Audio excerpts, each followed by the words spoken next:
সাফে champion হয়েছিলাম, সেই বাংলাদেশকে আমরা মনে করতাম কি বাংলাদেশ এবং ভারত হচ্ছে এই দক্ষিণ এশিয়ার সেরা দুটা ফুটবল দল।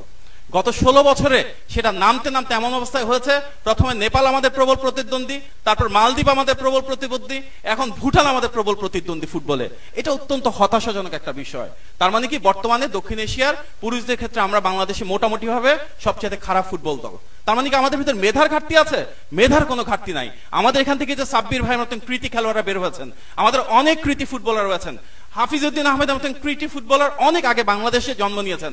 তার মানে কি সেই মেধার প্রকৃত আমাদের এখানে মূল্যায়ন হয় না। আমাদের মেধা ভিত্তিক বাংলাদেশ আমরা গড়ে তুলতে পারি নাই। আমাদের যখন প্রশাসনের দলীয়করণ হয়েছে, আমাদের ফুটবল ফেডারেশনের দলীয়করণ হয়েছে, এক ব্যক্তি চিরস্থায়ী বন্দোবস্তের মতন করে থেকেছে, সুতরাং আমাদের পেশাদারিত্ব গড়ে ওঠেনি, যার কারণে ফুটবলটা ধ্বংস হয়ে গিয়েছে। আমরা এই টুর্নামেন্টের মাধ্যমে একটি নবযাত্রা করতে চাই, যেখানে মেধা ভিত্তিক বাংলাদেশ হবে, যেখানে ফুটবলারদের মেধা থাকবে, প্রশিক্ষণের ব্যবস্থা থাকবে, সে অনুযায়ী ইনফ্রাস্ট্রাকচার তৈরি করা হবে।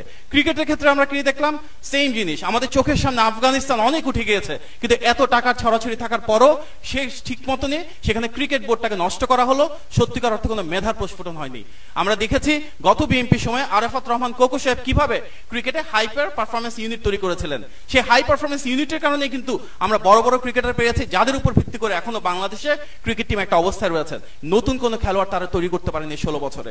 দাবার ক্ষেত্রে যদি আমরা তাকাই, দাবাতে দেখা যাবে যে বিএনপি যখন রাষ্ট্র পরিচালনা ছিল 2001 থেকে 6 এবং তারপর আওয়ামী লীগ আসার আগে 4 জন গ্র্যান্ড মাস্টার তৈরি করেছি আমরা, কিন্তু গত 16 বছরে একজন গ্র্যান্ড মাস্টারও তৈরি হয়নি। আগে বাংলাদেশে হকি খেলা হতো বিএনপির সময়, স্কুল পর্যায় থেকে জাতীয় পর্যায় পর্যন্ত হকি হতো। আমরা দেখলাম কি গত বছর আমরা 12 গোলে ইন্ডিয়ার কাছে 12-0 বাংলাদেশ হারলো, 1 ডজন গোল খেয়েছে হকিতে। প্রত্যেকটা ক্ষেত্রে ক্রীড়াঙ্গন এভাবে ধ্বংস হয়ে গিয়েছে। এই বাংলাদেশ আমরা চাই না।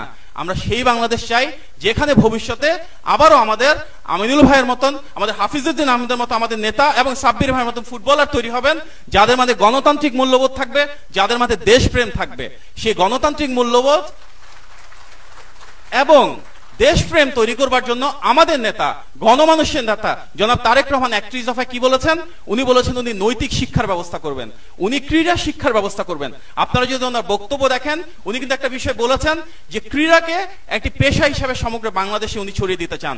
এর কারণে সেই লক্ষ্যে আমরা চেষ্টা করবো ইনশাআল্লাহ রাষ্ট্র পরিচালনার দায়িত্ব আসার পরে শিশু পর্যায় থেকে শুরু করে প্রত্যেকটা স্কুল কারিকুলামে অর্থাৎ সিলেবাসের ভিতর ক্রীড়াকে বাধ্যতামূলক করা হবে।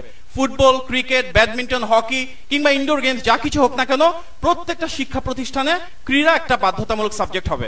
এর মাধ্যমে কি হবে? আমাদের যারা শিশু, আমাদের যারা শিক্ষার্থী, তারা ভবিষ্যতে ক্রীড়াবিদ হিসেবে গড়ে ওঠার সুযোগ পাবে। এবং সেটাকে কেন্দ্র করে প্রত্যেকটা স্কুলে যখন একটা ফুটবল টিচারের প্রয়োজন হবে, একটা ক্রিকেট টিচারের প্রয়োজন হবে, একজন হয়তো ব্যাডমিন্টন টিচারের প্রয়োজন হবে, স্বাভাবিকভাবে আমাদের কর্মসংস্থান অনেক বাড়বে। আমরা চাই ক্রীড়াবিদকে, যারা ক্রীড়াবিদ রয়েছেন তাদের জন্য ক্রীড়াকে একটা অত্যন্ত সম্মানজনক পেশা হিসেবে তৈরি করতে এবং এর মাধ্যমে বাংলাদেশে কর্মসংস্থানের প্রসার অনেক বাড়াতে। আমাদের নেতা জনাব তারেক রহমান ওনার বক্তব্যে রিসেন্টলি বলেছেন আমাদের লক্ষ্য ইউনিয়ন পর্যায়ে বিকেন্দ্রীকরণ করা। আমাদের যেমন ইউনিয়ন পর্যায়ে স্বাস্থ্য এবং শিক্ষার সেবা বাড়বে, একইভাবে ইউনিয়ন পর্যায়ে আমরা নিশ্চিত করব ক্রিকেট, ফুটবল সহ ইনডোর ফ্যাসিলিটিসে যেন বিশেষায়িত আমরা আলাদা খেলার জায়গার ব্যবস্থা করতে পারি, আলাদা মাঠের ব্যবস্থা করতে পারি। যখন আমরা আমাদের শিশুদের জন্য, আমাদের সন্তানদের জন্য, আমাদের যুবকদের জন্য, আমাদের তরুণদের জন্য প্রত্যেকটা ইউনিয়ন পর্যায়ে মাঠের ব্যবস্থা করতে পারবো, গ্রামীণ পর্যায়ে খেলাধুলার ব্যবস্থা করতে পারবো। আমাদের যে ঢাকা শহরের ক্ষেত্রে থানায় থানায় বিশেষায়িত ফুটবল, ক্রিকেটের জন্য মাঠের ব্যবস্থা করতে পারবো এবং তাদের বিকাশের জন্য ব্যায়ামাগার বা জিম সহ একটা সিভিল সেন্টার তৈরি করব।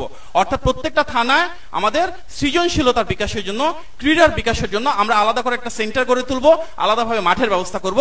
তখনই আমরা ইনশাল্লাহ একটি মেধাভিত্তিক এবং মাদক মুক্ত বাংলাদেশ গড়তে পারবো।